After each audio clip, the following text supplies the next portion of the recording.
আমার হাতে এই যে এই পাজলটা যে দেখা যাচ্ছে, এই পাজলটার নাম হচ্ছে ওভাল লুপ পাজল। এই পাজলটাতে ২ টা রিং আছে আর এরকম একটা বাঁকা স্টিলের পিস আছে। তো এখানে আমাদের ১ম চ্যালেঞ্জ হচ্ছে যে এই ৩ টা পরস্পর লক হয়ে থাকা টুকরাকে আনলক করা এবং আলাদা করা এবং তার পরবর্তী চ্যালেঞ্জ হচ্ছে যে আনলক করা টুকরাগুলোকে আবার এরকম একটা লক অবস্থাতে নিয়ে আসা।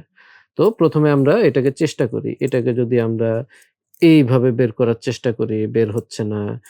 এইভাবে বের করার চেষ্টা করি, হচ্ছে না। তো কিভাবে হবে? কিভাবে হবে সেটা একটু দেখাই, একটু মনোযোগ দিয়ে দেখতে হবে যে এই ২ টা রিং এর মধ্যে একটা রিং সামান্য একটু সাইজে ছোট আর একটা সামান্য একটু সাইজে বড়। এটা চোখ দিয়ে দেখে ফিগার আউট করতে হবে যে কোনটা ছোট এবং কোনটা বড়। যেমন আমার ডান হাতে এই যে রিংটা ধরা আছে, এইটা একটু ছোট।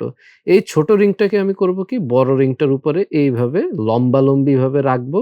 রেখে এটাকে আমি এইভাবে ধরে রাখার জন্য আমি বাম হাতের সাহায্য নিলাম। এরপরে এইখানে যে গ্যাপ তৈরি হয়েছে, এই গ্যাপ দিয়ে এটা সুন্দর মতো এরকম বের হয়ে গেল। আমার ৩ টা পিস একদম আলাদা হয়ে গেল। ঠিক আছে?